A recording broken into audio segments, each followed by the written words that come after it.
ലോകത്തിലെ തന്നെ ഏറ്റവും മനോഹരമായ വിനോദസഞ്ചാര കേന്ദ്രങ്ങളിലൊന്നായാണ് തായ്ലൻഡിലെ ഫൈഫ ഐലൻഡ്സ് അറിയപ്പെടുന്നത്. പച്ച കലർന്ന നീല നിറത്തിലുള്ള കടൽ വെള്ളവും കടലിന് നടുവിൽ തലയുയർത്തി നിൽക്കുന്ന കൂറ്റൻ ചുണ്ണാമ്പുപാറകളും മഞ്ഞുപോലെ വെളുത്ത മണൽത്തരികളുള്ള ബീച്ചുകളും ഈ ദ്വീപിനെ ഒരു സ്വർഗതുല്യമായ ഇടമാക്കി മാറ്റുന്നു. സാധാരണയായി ഫുക്കറ്റിൽ നിന്നോ ക്രാബിയിൽ നിന്നോ ആണ് സഞ്ചാരികൾ ഫിഫിയിലേക്ക് എത്തുന്നത്. കടലിലൂടെയുള്ള ആ ബോട്ട് യാത്ര തന്നെ അതിമനോഹരമാണ്. ചക്രവാളത്തിൽ ദൂരെയായി ചെറിയ ദ്വീപുകൾ തെളിഞ്ഞുവരുന്നത് കാണുമ്പോൾ തന്നെ നമ്മുടെ ഉള്ളിൽ ആവേശം നിറയും. പ്രധാനമായും 2 ദ്വീപുകളാണ് ഇവിടെയുള്ളത്. താമസ സൗകര്യങ്ങളുള്ള ഫിഫി ഡോണും സിനിമകളിലൂടെ നാം കണ്ട പ്രകൃതിഭംഗി തുളുമ്പുന്ന ഫിഫിലെയും. ഫിഫി എന്ന് കേൾക്കുമ്പോൾ തന്നെ എല്ലാവരുടെയും ഉള്ളിൽ ആദ്യം ഓടിയെത്തുന്നത് മായ ബേ ആണ്. ലിയോനാർഡോ ഡികാപ്രിയോയുടെ പ്രസിദ്ധമായ ദി ബീച്ച് എന്ന സിനിമ ഇവിടെയാണ് ചിത്രീകരിച്ചത്.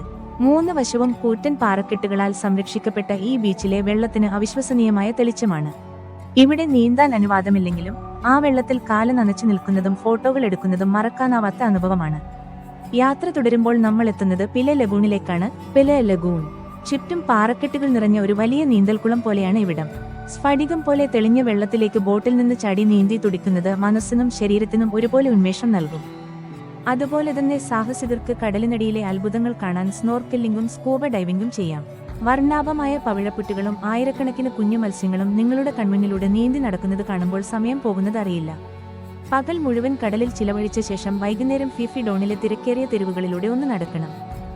ചെറിയ കടകളും തായ ഭക്ഷണത്തിന്റെ മണവും ലോകത്തിന്റെ വിവിധ ഭാഗങ്ങളിൽ നിന്നുള്ള സഞ്ചാരികളും അവിടെ ഒരു പ്രത്യേക ഊർജ്ജം നിറയ്ക്കുന്നു. സൂര്യാസ്തമയം കാണാൻ താല്പര്യമുള്ളവർക്ക് അല്പം കഷ്ടപ്പെട്ട് കുന്നിൻ മുകളിലുള്ള വ്യൂ പോയിന്റിലേക്ക് നടന്നു കയറാം. അവിടെ നിന്ന് നോക്കിയാൽ ഫിഫി ദ്വീപിന്റെ ആകൃതിയും താഴെ കത്തുന്ന വിളക്കുകളും ചേർന്ന് ഒരു സ്വപ്നതുല്യമായ കാഴ്ചയാണ് സമ്മാനിക്കുന്നത്. രാത്രിയായാൽ ബീച്ചുകളിൽ നടക്കുന്ന ഫയർ ഷോകൾ യാത്രയുടെ ആവേശം ഇരട്ടിയാക്കും. ശരിക്കും ആസ്വദിക്കണമെങ്കിൽ നവംബർ മുതൽ ഏപ്രിൽ വരെയുള്ള മാസങ്ങളിൽ പോകണം. ആ സമയത്ത് കടൽ വളരെ ശാന്തമായിരിക്കും. ആകാശം എപ്പോഴും തെളിഞ്ഞ നീലനിറത്തിൽ കാണപ്പെടും. പ്രകൃതിയെ സ്നേഹിക്കുന്നവർക്കും സാഹസികത ഇഷ്ടപ്പെടുന്നവർക്കും സമാധാനമായി ഒരിടത്തിരിക്കാൻ ആഗ്രഹിക്കുന്നവർക്കും ഒരേപോലെ പ്രിയപ്പെട്ട ഒരിടമാണ് ഫിഫി. ഒരിക്കലെങ്കിലും ഈ ദ്വീപുകളിൽ പോയിട്ടില്ലെങ്കിൽ നിങ്ങളുടെ യാത്രാ അനുഭവങ്ങൾ പൂർണ്ണമാകില്ല.